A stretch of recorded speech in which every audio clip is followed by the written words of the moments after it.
बीरबल की कहानियां हमेशा हमें जीवन के विभिन्न पहलुओं को समझने में मदद करती हैं। दिल्ली के सम्राट अकबर अक्सर अजीबोगरीब सवाल पूछते और उसका उत्तर अपने दरबारियों से तलाशते। एक दिन उसने अचानक सभा में प्रश्न किया, किसका अधिकार सबसे अधिक है इस धरती पर? सभी दरबारियों में चर्चा शुरू हो गई।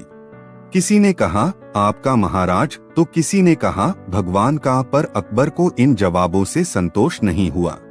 बीरबल चुपचाप बैठे थे। अकबर ने उनसे कहा, बीरबल आपका क्या ख्याल है? बीरबल ने मुस्कुराते हुए कहा, जहां तक मेरा विचार है महाराज, धरती का सबसे बड़ा अधिकार किसान के पास है। सभा में आवाज आई, किसान के पास? लेकिन कैसे? बीरबल ने उत्तर दिया, महाराज, किसान वही व्यक्ति है जो धरती को अपनी मेहनत से उपजाऊ बनाता है। वह धरती की खेती में अपना रक्त और पसीना मिलाता है। धरती उसकी मेहनत को फलों और फसलों के रूप में वापस देती है। अकबर ने कहा, लेकिन राजा का भी तो अधिकार है धरती पर। बीरबल ने समझाया, हाँ महाराज, लेकिन आपका अधिकार सीमित है।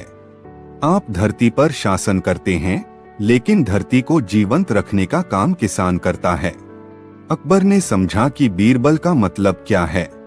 उसने किसानों की मेहनत की सराहना की और उन्हें समझाया कि हर व्यक्ति का अधिकार और महत्व अलग। एक दिन दरबार में राजा अकबर ने बीरबल से कहा, बीरबल, मुझे सुना है कि तुम हर समस्या का समाधान निकाल लेते हो।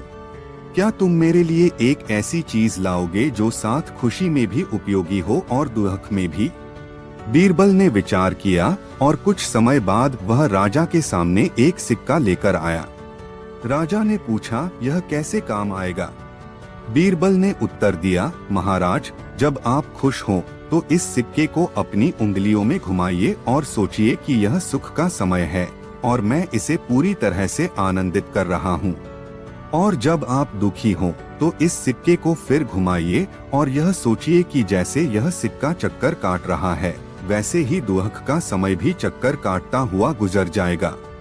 राजा अकबर बीरबल के इस उत्तर से संतुष्ट हो गए और उन्होंने समझा कि बीरबल ने अद्भुत तरीके से उनके सवाल का उत्तर दिया। खुशी और दुख दोनों के समय में यह सिक्का उन्हें एक सामान्य और संतुलित दृष्टिकोण रखने में मदद करेगा।